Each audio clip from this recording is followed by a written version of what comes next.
Lalu lintas di jalur mudik kembali padat pada liburan panjang akhir pekan kali ini dan Hari Buruh Nasional.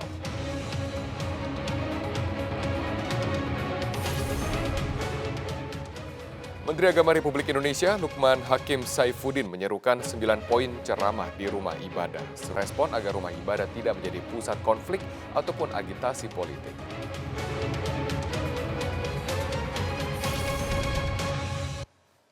Presiden Joko Widodo bertemu dengan penasehat negara Myanmar Aung San Suu Kyi di Manila, Filipina.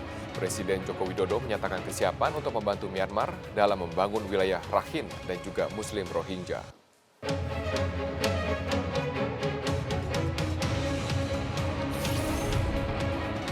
Halo, selamat malam pemirsa. Anda menyaksikan Prime Time News. Program ini akan memberikan informasi kepada Anda mengenai isu besar yang terjadi sepanjang hari ini.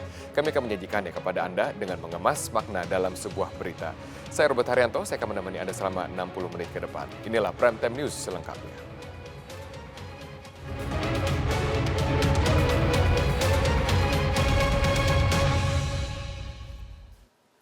Kami awal informasi mengenai memasuki liburan panjang akhir pekan, sejumlah objek wisata dan ruas jalan dipadati pengunjung. Bahkan keramaian juga terjadi di Bandara Hussein Sastranegara. Kepadatan arus lalu lintas kendaraan wisatawan yang menuju kawasan Lembang mulai terjadi dari kawasan Cipaganti. Bahkan kepadatan juga terjadi di kawasan Setiabudi hingga mencapai 1 km.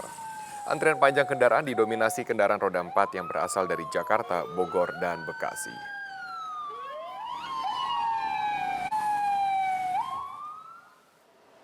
Sementara itu, lonjakan penumpang pesawat di Bandara Hussein Sastranegara Bandung mencapai hingga 10.000 penumpang per hari.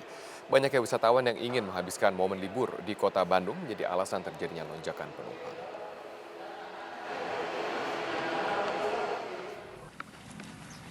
Sementara itu di Makassar, Sulawesi Selatan, waktu liburan panjang dimanfaatkan warga untuk mengunjungi tempat permandian Pantai Akarena. Suasana yang masih alami dan air yang cukup dangkal menjadi alasan warga untuk mengunjungi tempat wisata ini.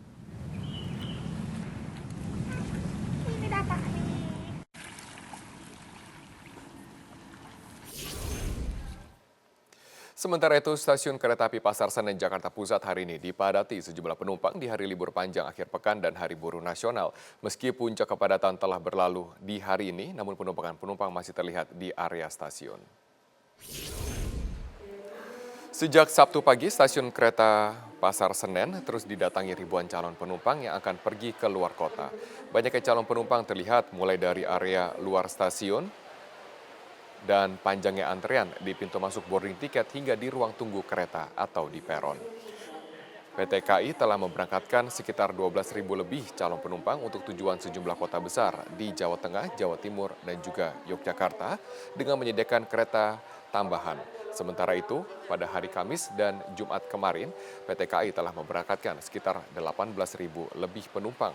Mengingat libur panjang akhir pekan dapat dirasakan selama 3 hari, maka diperkirakan peningkatan volume calon penumpang masih akan terjadi hingga esok hari. Kita hari Kamis dan Jumat kemarin ada 1 KA tambahan, jadi ada 25 KA kita berangkatkan. Hari Kamis Jumat itu sekitar 18.000 lebih lah, 18.500-an. Untuk hari ini sudah normal, dari Sabtu Minggu sudah normal kembali, sudah kita berangkatkan KA reguler aja dari Pasar Senen, tidak ada KA tambahan. Lalu bagaimana dengan pantauan lalu lintas terkini dari sejumlah titik, termasuk dari Tol Cikarang Utama dan juga Tol Paster? Kita bergabung bersama dengan dua rekan kami, Bram Herlambang dan juga Reza Ardiansyah. Kami akan menyapa Bram Herlambang yang saat ini memantau bagaimana situasi arus lalu lintas di Tol Cikarang Utama. Bram, bagaimana situasi arus lalu lintas yang Anda pantau saat ini? Ya Robert, hingga sore ini kepadatan arus lalu lintas yang terjadi di kawasan Tol Cikarang Utama memang sudah tidak terjadi dan bisa dikatakan arus lalu lintas yang ada di kawasan ini ramai lancar. Seperti yang bisa kita lihat di belakang saya saat ini tidak ada antrian cukup panjang, ini antrian hanya sekitar 5 hingga 10 mobil saja yang berada di kawasan pintu Tol Cikarang Utama dari arah Jakarta menuju arah Cikampek. Karena memang pihak Jasa Marga ini membuka sekitar 13 pintu tol, sehingga memang hal ini dapat mengurai adanya kemacetan yang terjadi sejak hari Jumat lalu. Dan tercatat sejak pukul 16 waktu Indonesia Barat, pihak Jasa Marga menyatakan bahwa tercatat ada sekitar 42.000 kendaraan yang telah melintas di kawasan tol Cikarang Utama ini, dan angka ini meningkat sekitar 5% dari jumlah normal, karena jika hari biasa ini terdapat sekitar 40.000 kendaraan yang melintas di kawasan tol Cikarang Utama ini. Dan meski untuk titik ini ataupun titik di mana saya berdiri sekarang ini terlihat lengang dan bisa dikatakan ramai lancar, tetapi masih terdapat sejumlah titik-titik lainnya yang memang terjadi kepadatan arus lalu lintas ketika kami mencoba menyusuri dari arah Jakarta menuju arah pintu tol Cikarang Utama ini. Dan salah satunya ini yang terjadi di kawasan kilometer 10, atau ini adalah pertemuan arus dari arah Jakarta maupun arah Cikunir. Ini terjadi kepadatan yang cukup panjang pada kawasan ini, tetapi bisa dikatakan kendaraan masih bisa berjalan dan bisa dikatakan lancar. Dan kemudian ada di sekitaran juga rest area di kilometer 19, ini di areal pintu masuk dan juga pintu keluar, karena terdapat adanya kendaraan yang datang ataupun keluar dari arah rest area maupun arah dari Jakarta, sehingga terjadi penumpukan pada kawasan itu sendiri.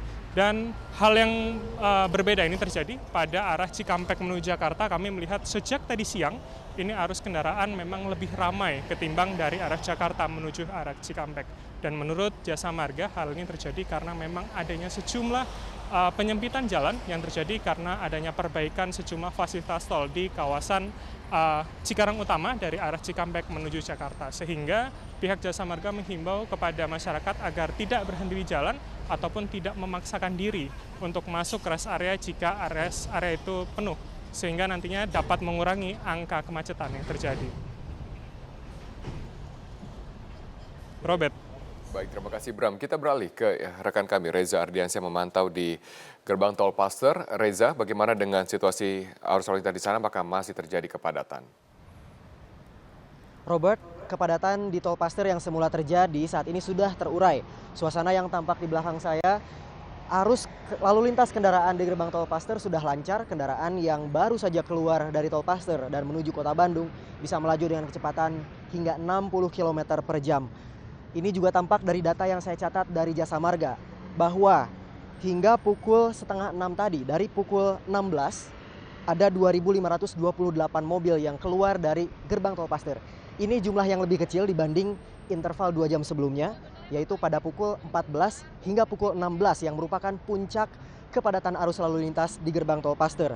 Ada sebesar 3.600-an mobil yang masuk ke kota Bandung, dan di interval waktu sebelumnya, jumlah kendaraan hanya sekitar 1.000 hingga 2.000-an.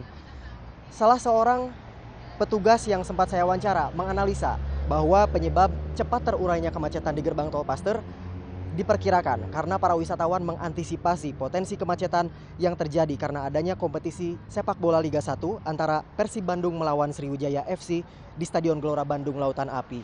Dengan demikian, Robert, esok pagi masih ada potensi kemacetan di gerbang tol ini. Para wisatawan yang ingin mengunjungi Bandung melalui gerbang tol Paster bisa berupaya mengurangi kemacetan dengan mempersingkat durasi transaksi di gardu pembayaran. Jasa Marga menargetkan durasi 13 detik sebagai waktu maksimum yang ditetapkan untuk berinteraksi antara petugas dan pengemudi. Sementara itu, jika wisatawan ingin mengunjungi kawasan Bandung Utara yang merupakan pusat kawasan wisata, ada gerbang tol lain yang bisa diakses, yaitu gerbang tol Cimahi. Dengan demikian, kepadatan kendaraan menuju kota Bandung dapat terelakkan. Robert, untuk mengantisipasi kemacetan, petugas dari Ditlantas Polda Jawa Barat juga disiagakan. Hari ini ada 8 petugas yang disiagakan. Kembali ke studio. Baik, terima kasih Reza Ardiansyah atas informasi dan langsung dari gerbang tol Paster Bandung, Jawa Barat, dan juga sebelumnya Bram Herlambang di gerbang tol Cikarang Utama. Sementara itu, sejumlah ruas tol di Pulau Jawa dan Sumatera akan difungsikan secara gratis pada saat mudik Lebaran 2017. Ruas jalan ini merupakan bagian dari ruas jalan tol yang masih dalam proses pengerjaan namun aman untuk dilintasi.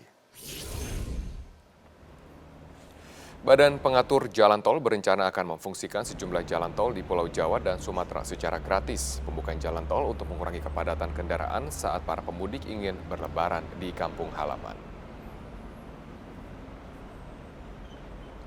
Ruas jalan tol di Pulau Jawa yang akan difungsikan secara gratis adalah jalan tol Batang-Semarang, jalur Batang hingga Ngalian.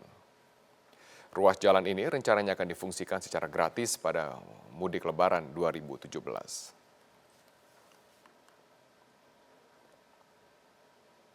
Sementara itu di luar Jawa, 3 jalan tol yang akan dibuka secara gratis adalah ruas tol Palembang Indralaya untuk seksi pertama dan kemudian ruas tol Medan Binjai seksi pertama hingga seksi ketiga serta ruas jalan tol Medan Kuala Namu Tebing Tinggi hingga seksi 2 dan juga seksi 6. Jalur tol yang akan dibuka secara gratis merupakan jalur tol yang sedang dalam proses pengerjaan. Jika musim mudik telah usai, maka jalur tol ini akan ditutup kembali untuk dilanjutkan pengerjaannya.